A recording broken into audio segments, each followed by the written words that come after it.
येवला शहरामध्ये 3 दिवसीय मकर संक्रांतीचा सण जो आहे तर तो मोठ्या उत्सवात पतंग उडवून साजरा केला जातो।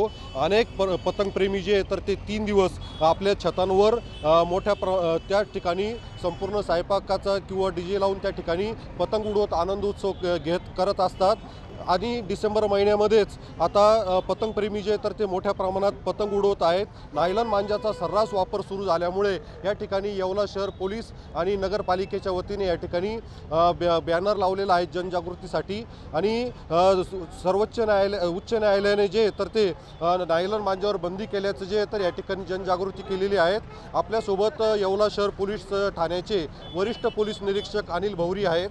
सर, मला हे सांगा की आपण अनेक ठिकाणी कारवाया केलेल्या आहेत आणि तुम्ही नागरिकांना काय आवाहन करणार? मी स्वतः तसेच नगरपालिकेचे अधिकारी मिळून आम्ही जे लोक गच्चीवरनं पतंग उडवत होते किंवा मैदानात पतंग उडवत होते अशा मुलांचा शोध घेतला, परंतु ते अल्पवयीन असल्यामुळे आम्ही प्रथमदर्शनी त्यांच्याकडनं जो नायलॉनची मांजा फिरकी मिळाली त्या वस्तू आम्ही नष्ट केल्या आणि त्यांच्या पालकांना समज दिली की यापुढे जर कोणी अल्पवयीन मुलं मांजा च्या साह्याने पतंग उडवताना जो चायनीज मांजा जो प्रतिबंधित आहे, ज्याच्यावर हायकोर्टाने बॅन आणलेला आहे, अशा मांजाने कोणी पतंग उडवताना आढळलं तर त्या पालकांवर सुद्धा निश्चित कारवाई केली जाईल असं आम्ही यापूर्वी जाहीर केलेलं आहे।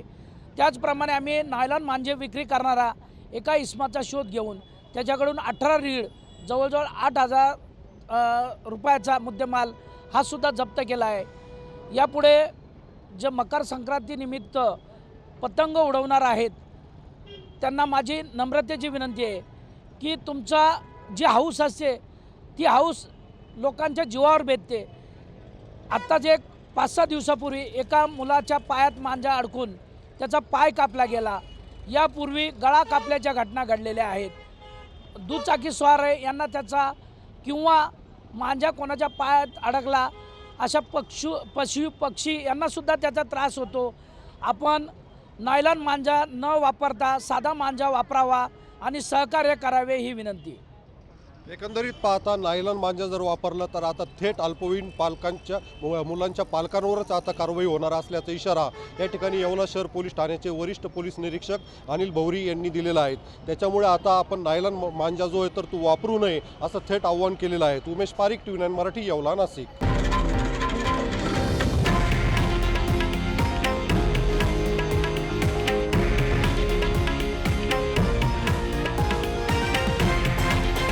हे आहे देशातील नंबर 1 न्यूज नेटवर्क आणि आपण पाहत आहात TV9 मराठी, एकमेव।